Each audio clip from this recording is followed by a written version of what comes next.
আসসালামু আলাইকুম, সবাই কেমন আছেন? আমি সোনিয়া আফরিন চলে এসেছি নতুন একটি রেসিপি নিয়ে। আজকে আমি রান্না করব পাবনার বিখ্যাত ভাজনা দিয়ে মাছের পাতলা ঝোল। এর জন্য প্রথমে আমি কড়াই নিয়ে নিয়েছি। কড়াইটা গরম হয়ে গেলে এটার মধ্যে দিয়ে দিব পরিমাণ মতো তেল। তেলের মধ্যে দিয়ে দিতে হবে অল্প একটু পেঁয়াজ।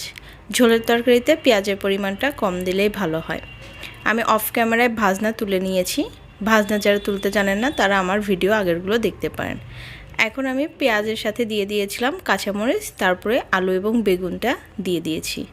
এখন এর মধ্যে এক এক করে দিয়ে দিতে হবে সব ধরনের মশলা। প্রথমে দিয়ে দিলাম আদা ও রসুন বাটা, এরপরে দিয়ে দিলাম আমি গুঁড়া মশলাগুলো। এখানে দিয়ে দিয়েছি হলুদের গুঁড়া, দিয়ে দিলাম ধনিয়ার গুঁড়া, আর এইখানে দিয়ে দিতে হবে লাল ঝালমরিচের গুঁড়া।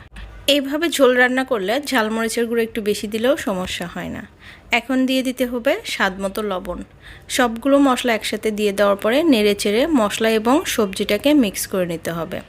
তার আগে আমি দিয়ে দিব এটার সাথে মাছের মাথা, কারণ মাছের মাথাটা আমি খাবো আজকে, সেই জন্য ভেজে নিইনি, আমি কষিয়ে নেব। মাছের মাথাটা দিয়ে সবগুলো একসাথে ভালোভাবে কষিয়ে নেব। আপনার আগের ভিডিওগুলোতেও দেখেছেন আমার বাসায় মাছের মাথা নিয়ে কীরকম অবস্থা হয়, কেউ খেতে চায় না, সেই জন্য এখন বাধ্য হয়ে আমিই খাই। আর আমার ভেজে নেওয়া মাছের মাথা বা ভেজে নেওয়া মাছ মোটেও পছন্দ না, সেই জন্য আমি কষিয়ে নেই। আর এটা যেহেতু একেবারে ফ্রেশ মাছ ছিল, লাফাচ্ছিল বাসায় আনার পরেও, সেই জন্য এইভাবে আমি কষিয়ে রান্না করলাম। এখন অল্প একটু পানি দিয়ে আমি মশলা এবং সবজিটাকে কষিয়ে নেব। অল্প একটু পানি দিয়ে দিলাম। এখন মাছ এবং সবজিটা ভালোভাবে কষিয়ে নেব। একটু ঢেকে দিতে হবে, তা না হলে মাছের মাথাটা এবং সবজিটা ভালোভাবে সিদ্ধ হবে না। সেই জন্য আমি প্রায় 5 মিনিটের জন্য ঢেকে দিলাম। 5 মিনিট পর ঢাকনা খুলে দেখতে হবে নিচে দিয়ে লেগে গেছে কিনা। যদি লেগে যায় তাহলে আগে থেকে এরকম ঝাঁকিয়ে ওলট পালট করে দিতে হবে। চাইলে আপনারা চামচ দিয়েও করে দিতে পারেন। এরপর আমি আবার ঢেকে দিলাম 5 মিনিটের জন্য। এখন পুরোপুরি সিদ্ধ হয়ে গেলে এটার মধ্যে অ্যাড করে দিব পানি।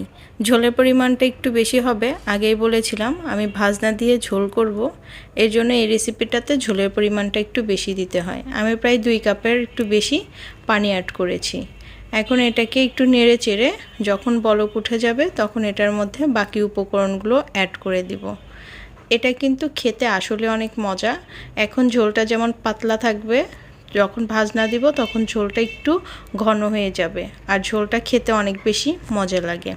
যারা কখনো খান নাই তারা অবশ্যই ট্রাই করবেন। আর ভাজনা তোলা খুবই ইজি প্রসেসিং, পেঁয়াজ বেরেস্তার মতো করবেন। জাস্ট ওটার মধ্যে একটু জিরা, আদা আর রসুনটা অ্যাড করে ভেজে নেবেন, তারপরে পাটায় পেস্ট করে নিলেই ভাজনা হয়ে যাবে। এখন নেড়ে চেড়ে আমি এটার মধ্যে অ্যাড করে দিব ভাজনা এবং ধনিয়া পাতাটা। ভাজনা আমি আগে থেকে অফ ক্যামেরায় পেস্ট করে রেখে দিয়েছি, এখন সেটা আমি অ্যাড করে দিচ্ছি। এইখানে প্রায় 1 টেবিল চামচের মতো আমি ভাজনা অ্যাড করে দিলাম। যেহেতু মাছটা ফ্রেশ ছিল তাই আজকে আমি এই রেসিপিটা ট্রাই করছি। এটা খুবই লোভনীয় একটা রেসিপি, আপনারা নিজেরাই রান্না করলে বুঝতে পারবেন আসলে কতটা মজা।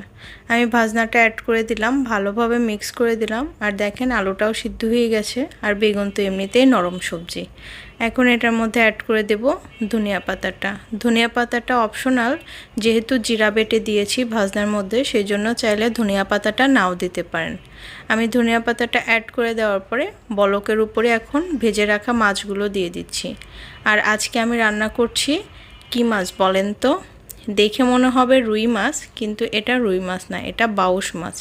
আমাদের আঞ্চলিক ভাষায় বলে কালবাউশ। দেখতে রুই মাছের মতো হলেও এটার উপর দিয়ে একটু কালো কালো থাকবে, আর রুই মাছের থেকে একটু চওড়াতে বেশি থাকবে। এই মাছটা কিন্তু অনেক বেশি টেস্টি। শুধু যে বাউশ মাছ এভাবে রান্না করলেই টেস্ট লাগে সেটা কিন্তু না। রুই মাছ, কাতলা মাছ, মৃগেল মাছ, এই মাছগুলো এভাবে রান্না করলে কিন্তু আসলে অনেক বেশি মজা লাগে। আমার রান্নাটা হয়ে গেছে, ঝোলটাও দেখেন ঘন হয়ে এসেছে। আমি সার্ভ করে নিয়েছি, আর উপর দিয়ে কী সুন্দর একটা কালার চলে এসেছে, মাশাআল্লাহ। আপনারা বাসায় অবশ্যই ট্রাই করবেন, একবার হলেও খেয়ে দেখবেন কেমন লোভনীয় লাগে রান্নাটা। আমার রান্নাটা শেষ, আমি বিদায় নিচ্ছি। দেখা হবে ইনশাল্লাহ পরের কোনো ভিডিওতে। সে পর্যন্ত সবাই ভালো থাকবেন, সুস্থ থাকবেন, আমার জন্য দোয়া করবেন। আল্লাহ হাফেজ, আসসালামু আলাইকুম।